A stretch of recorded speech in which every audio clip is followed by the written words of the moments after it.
I think I had you on the top anyway last time when we did it. That's what I I counted. make it on top. That's what I heard. Hey, welcome everybody. We're at Gold Mines and Landmines. It's a bag. You're correct. I am. And we're going to really make people wait to find out what it is that we're talking about today. What are we talking about? I'm thinking of only that gold mine. Only a little bit about landmines.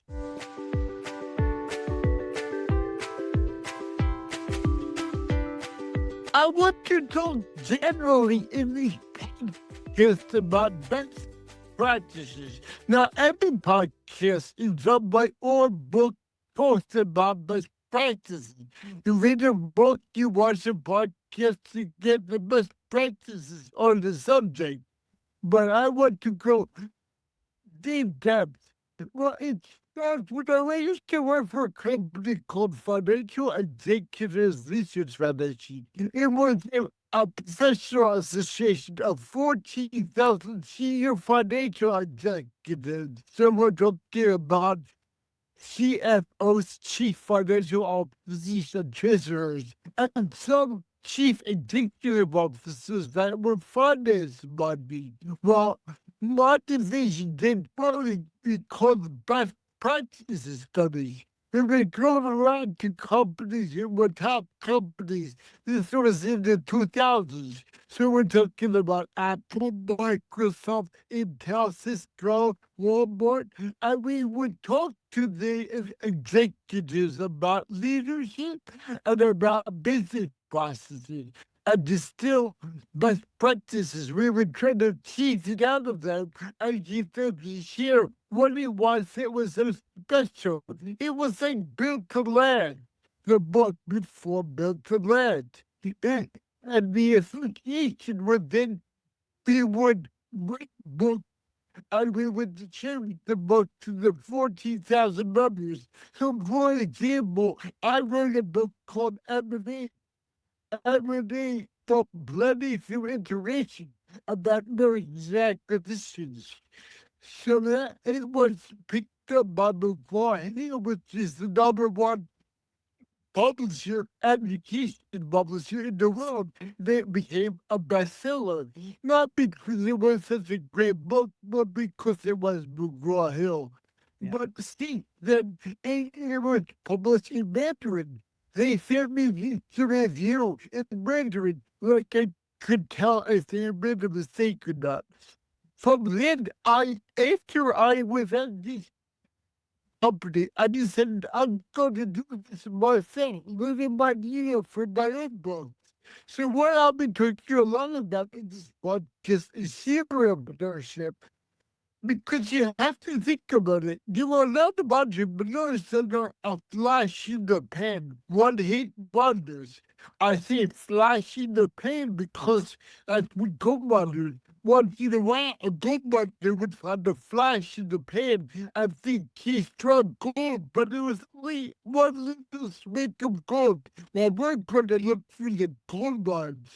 And entrepreneurship stands for acronym.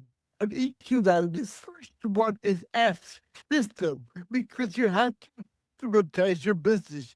There was a fancy thing called the e-myth that existed. And I remember, always remember. Yeah, the E-Myth Revisited, yes. E-myth, thank you for repeating it. Michael Gerber. Michael Gerber. I always remember he said, work on your business, not in your business. So you think about McDonald's, Ray Kroc, he worked on the business to the business so that basically anyone could join McDonald's and do their job. It was a system. So we're going to talk a lot about systems thinking. And this was something I learned in undergraduate school at the Wharton School of Business. Think in terms of systems. So those are the gold mines I want to talk about. I also want to take a look at the landmines. I was watching while I was thinking about what I was would talk about today. I was watching a documentary about Bruce Lee. Bruce Lee was studying philosophy here in the United States and then returned to Hong Kong to practice martial arts. He was made fun of first by the ancient teachers because he wanted to improve upon the ancient systems. But he learned the ancient systems and he improved upon it with his own system called Jeet Kune Do. And in the end of his life, he died very young, I think around 32. He was known for saying, I do follow a system, but you have to realize this is a landmine. Many people try to start businesses and they don't have the system in place. And we talked more about what the system is, but was an expert in all the martial arts systems, and so he could be flexible once he mentioned them. So don't fall into the landmine and say, well, I don't need a system. Yes, you do. If you look at Elon Musk, he is a serialpreneur. He has systems in his mind. He does things A, B, C. They may vary because they are different companies, but he has a system in place, and we will dive into them. That's it. We have to be ready for systems thinking. Systems will get us through. So Right. some good gold mines there in the new podcast. We're finding our way, everybody. We're figuring out. It's brand new. We figure not that many people are listening. In our first episode, we explained a little bit about Paul's voice, which I guess is only one episode previous because we didn't hear that we shot one that will show up maybe after this one. And before I give a gold mine, and I don't know, I guess I'll give a landmine too, which would be a gold mine would be something that can help you in business and life, and a landmine, stay away from it. By the way, here in New York, we just had a huge storm that swept the whole country. Something How many inches? we got about 18 inches. The weatherman predicted 18, which is why I knew that it must have to be 9. He was predicting 18. It's a guy. And but it turned out to really be 18. So who knows? Sometimes it just ends up being the case. That you never know. That's how you do man math, but that's for another day. But as far as a gold mine, I've been experimenting with an AI tool called Manus, Manus, and it's not manus.ai to go to it. It's dot something else. But if you just Google it, Manus, Manus, and it's a different tool that is really focused. It does all sorts of stuff. You can presentations and images, which it uses the Nano Banana, which is the Google thing, that makes really good images. But I was at a conference for podcasters in Florida a week and a half ago called Podfest. One of the sessions this guy led, he said, "Oh, you can make programs with Manus." And he said, I knew I was coming here. And I said, okay, I'm going to be in front of podcasters. Hey, Manus, if I made a podcasting super app, what would you put in it? And we were all in shock because the app that it came up, without computer coding, it made this app and it did it better than ChatGPT and some of the others, because the other ones, sometimes something doesn't work and it gets in a loop of, can you fix this thing? Sure. And it doesn't do it. Over on Manus, he had a functioning app. So it had it where you could record into it. It would create show art. It would create show news. It had editing features all built in, all for free.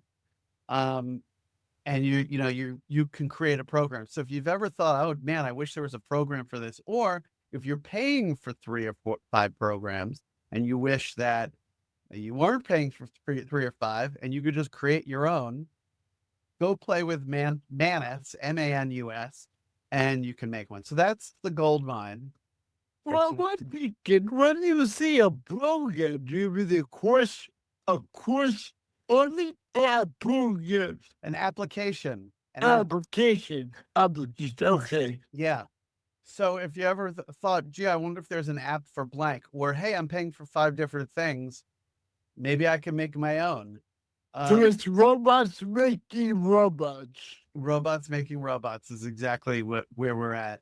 And yeah, I mean, it's wild. And here's something else. So if for people who are saying, well, I don't know what I would make, I went over to ChatGPT that has 2, 3 years worth of conversations in there. And I said, look at our conversations. And I want you to give me some suggestions of an app that I would make for myself based on whatever it is that needs that I have based on conversations. And it spit out a few good ideas. The best idea was a gaps finder. So I help people with communication skills, media, and speaking. We call high stakes speaking, and then also creating podcasts. So it said these are the gaps the person can go through, basically like an assessment. And so we're in the midst of creating that right now, going back and forth because it said, great, what kind of questions do you want? I was thinking, I don't know. You just came up with the idea a minute ago. So I said, what do you think we should come up with? And then it gave a bunch of good ideas. So I'll report back on how that's going. But the thing is, it can create a program really, really fast. And I guess there are opportunities even to sell it as well. And that's a conversation for another day because I don't know the answers of how to do that. But Yeah, I've heard that many people are using apps to create apps in their matter of business and selling them for $10,000. I'm going to So, sell for 11. oh, 11. If your speaker goes into 11, it's better. That's exactly what I was talking about.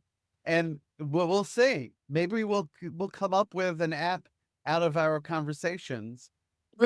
I've told everybody on this podcast for the 2 episodes that we have that it's a work in progress. We're figuring out right now we're acting like our audience is a business audience and we're giving business strategies.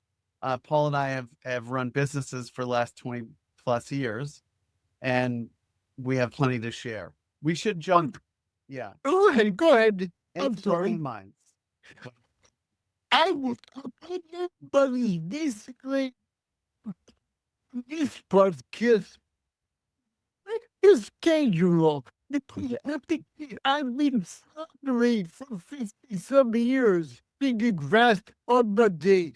Finally, I see, okay, I'm going to wake up at 4 o'clock. I'm going to do this for half an hour, this for half an hour, and I put some cushion in.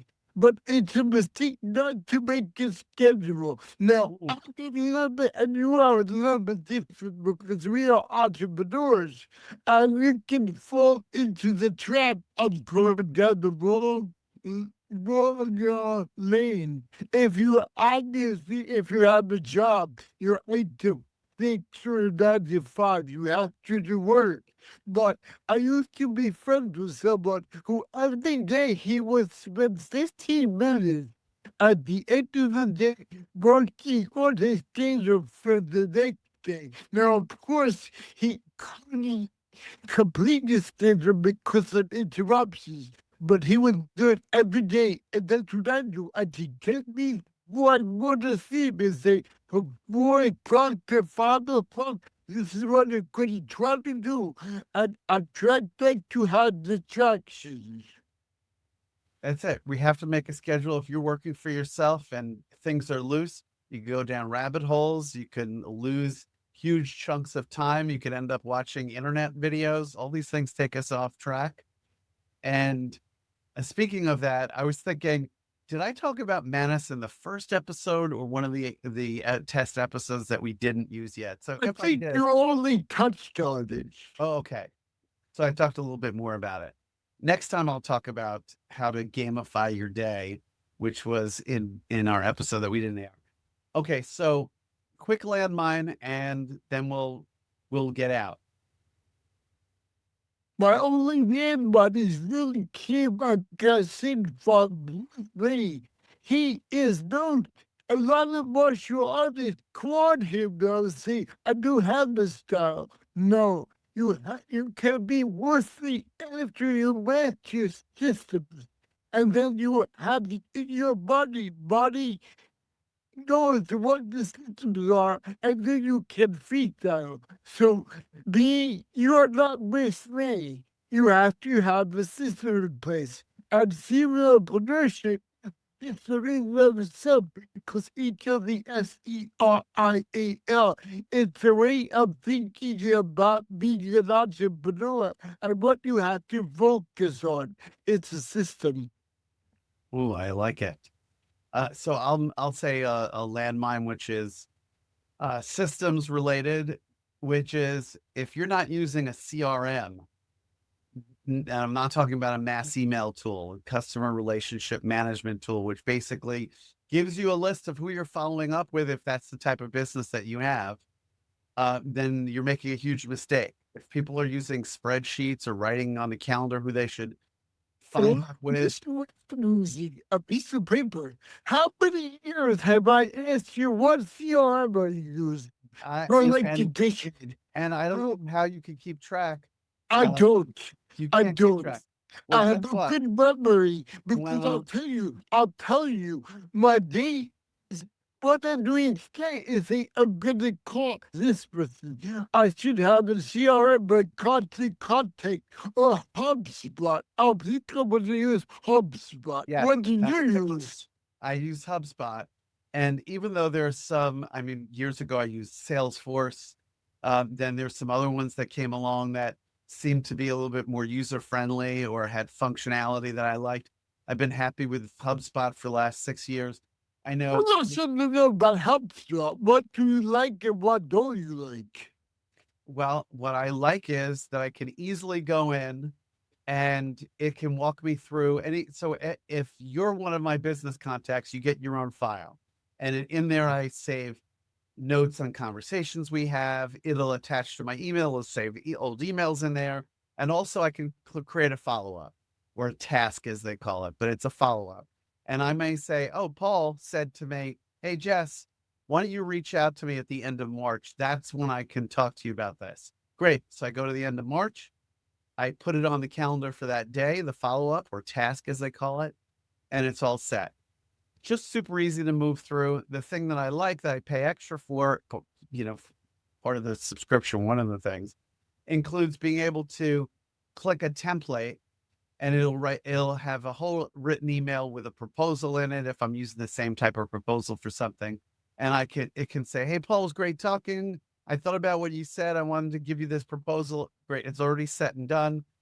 Click, send right within the CRM onto the next thing. So it's a huge time saver. Now, let me ask you, I use email, I use Apple Calendar. Do you live in HubSpot or where do you quote unquote live every day?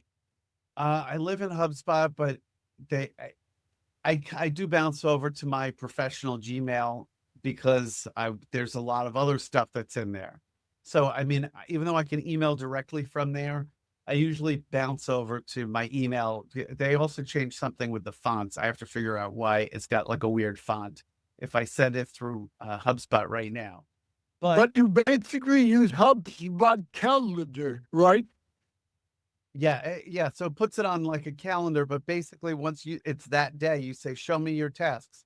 And then it's got a bar at the top and you click next and then it shows you the file and it says, Paul, and I may say, oh, I'm going to switch them to a week from now. I click, put it a week from now, next, boom.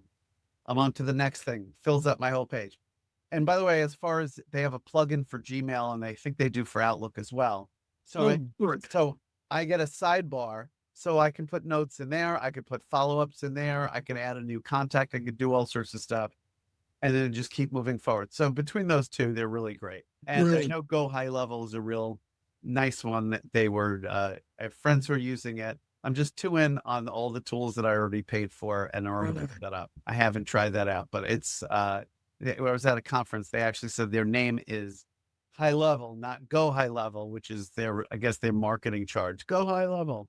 And everybody seems to call it Go High Level. So Yeah, but all the concern, I know they all connect to the Gmail, but I'm used to my iPhone's Apple Calendar, so I will have to switch HubSpot. I can go on a HubSpot app and use the calendar on my iPhone, right? yes, you could use either one. I mean, there's a HubSpot app. Just go and download it today Okay. and then set it up. I guess I'll just end with a quick landmine, which is not having systems means that you're flim flam with your business. And those are the kinds of results that you'll get. We'll have to go into that more next time. I have to see my whole life until now has been landmines because I was done systems, even though I was trained in system thinking. I'm more of an artist. My desk is a mess. It's not organized. I have to-do list every day. I read a to-do list, so I have like seriously like 10, 15 to-do lists. I need to organize. Yeah, like having a to-do list, but then we have to be able to get through them.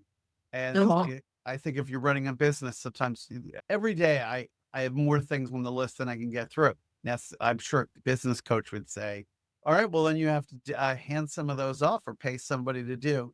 And I probably do, although Brian Tracy says that you should practice creative procrastination, which is not doing certain things that you shouldn't be doing to push them aside, something we can examine more as time goes on. Oh, great. All right, I want to bring something up to you as we tie a bow on this, which is we're figuring out this podcast. Maybe we do it where we do it like we did today, where we show up with some wins and what to avoid, which would be the gold mines and the landmines. Or maybe we talk about some things off of the news, probably business related, or maybe it's about life. Maybe it's different every time. Obviously, it needs to be some consistency so people know why they're tuning in. Sure. We'll see. We'll see. I mean, if people have, and if they've made it this far, then you could put something in the comments and tell us what you'd like to see more. I really well read the Hobbits. Seems to be to the different audience. I actually was going to make AI read it because I don't even have the attention span. What did it say? But say it in even less words than the 2 sentences. Of course, we'll read it and we'll make those adjustments. So we're figuring it out. Paul, as somebody who's written those books, is plenty to, and as a consultant, has plenty to share. I do as a consultant and corporate trainer for communication skills and AI courses that I've created. I have plenty to share with all of you, and we're going to put these episodes out that are here in the beginning that are less refined. But anyway, with that, I think we did it, Paul. We did. Thank you. Boom. Stay safe. Where am I going that I need to stay safe? I may not even leave once.